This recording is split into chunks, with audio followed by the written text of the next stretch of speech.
Shalom from Jerusalem. Something amazing has happened, and that is the involvement of the United States directly, because they have been involved with Israel, helping them out with the different weapons that they've been able to provide Israel, so that they can have a successful mission, which is to destroy the nuclear sites in Iran.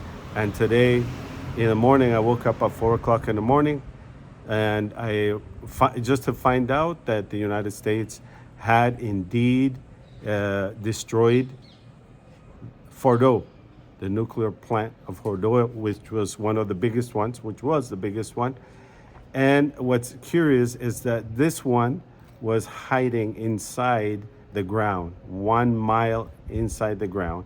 So it wasn't easy for Israel to destroy this nuclear plant.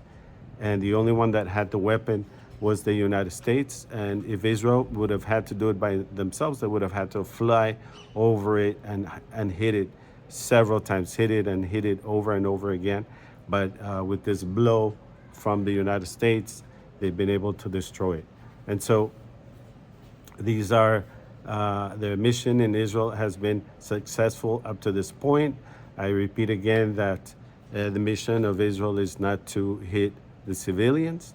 The mission of Israel is to hit these nuclear sites that they've been building over the years. They're using these rockets to try to destroy Israel. They've been, since this conflict started with Iran directly, there has been over 450 missiles. So if you're thinking about, like I used to think about miracles in the Bible, from the Bible stories, like, wow, I wonder what it would have been like, a Bible story, a miracle from the Bible story. I wonder what it would be like. And we're actually living these miracles, because for a nation to survive an attack of over 400 missiles, 3 times, 400 missiles, an attack of 400 missiles, and survive it and still be here, alive and kicking, that is a miracle. A biblical, like the times of the Bible, this is a miracle. We're living it.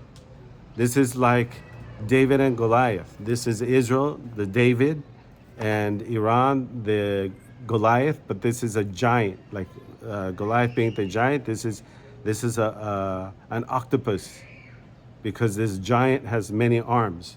So Iran has been responsible for this terrorism with its different arms, including Hamas, including Hezbollah in Lebanon, Syria, Iraq, and now Yemen down south also.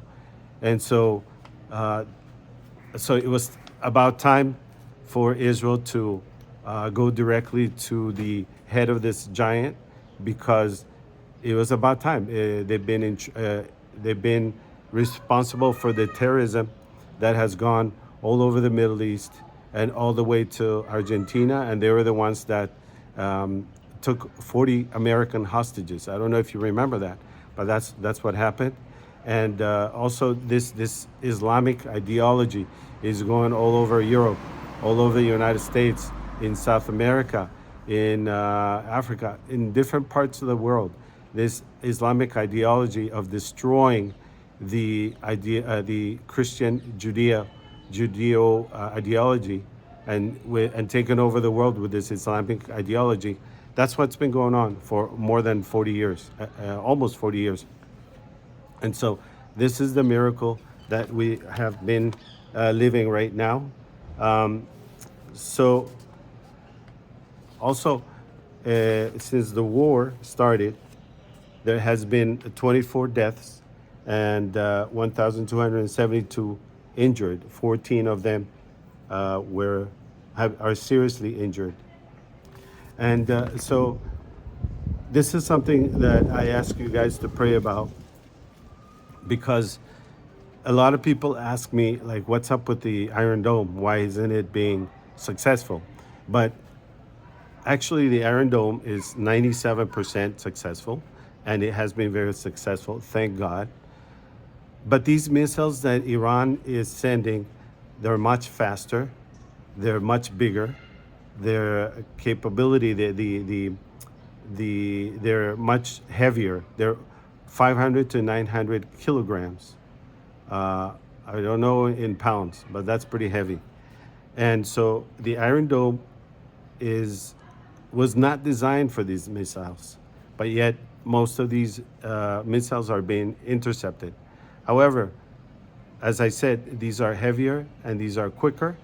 And so the ones that don't are not intercepted, some of them have landed in Tel Aviv, in Bat Yam, in Rishon LeZion, in the Galilee, and recently it hit one of the hospitals in Beersheba, and then the next day it hit another building in Beersheba, and it's just caused a lot of damage.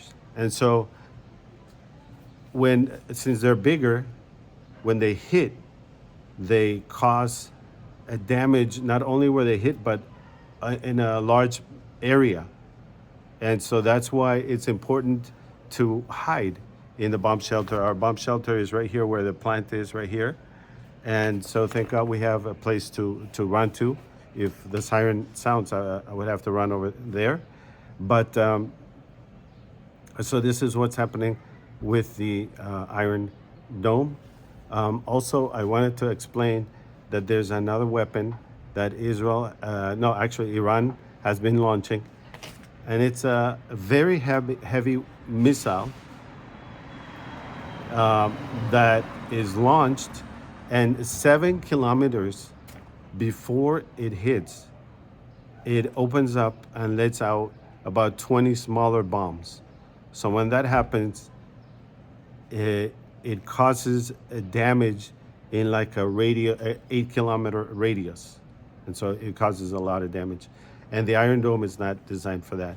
So somewhere or another it has to be intercepted, or Israel has to destroy it before it's launched. So there's a battle that's been going on that I want to explain between Israel and Iran. Iran launches missiles and Israel tries to intercept them. So the battle that's going on here is who runs out quicker, Iran with its missiles or Israel with its missiles that they launch in order to destroy these missiles. So who's going to run out faster?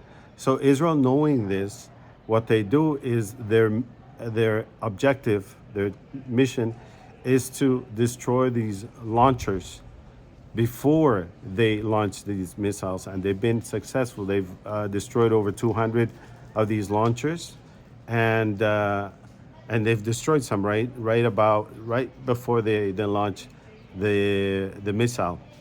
So what Israel's trying to do is, like I said, destroy these launchers, and every time Iran launches a missile, Israel finds out where they are and destroys them.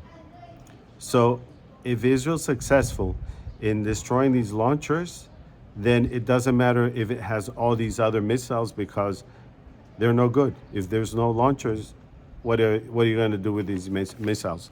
So that's a big prayer request, that Israel be successful in finding these launchers. And so far it has been. And what else? So we ask that you will pray about that. Let me see if there's anything else that I wanted to share before I close this video. Yes. So also today, 3 bodies were recuperated, were brought back from Gaza by the Israeli army. So, but they're, like I said, they're dead. 3 bodies. So that leaves 50 more hostages left in Gaza. And that means there's 22 still presumed to be alive and another 28 that are dead. So pray that the Israeli army will be successful in bringing back our hostages. Pray that the Hamas terrorists will give up and surrender, and we will be able to bring back our people from captivity. Until then, Shalom, shalom from Jerusalem.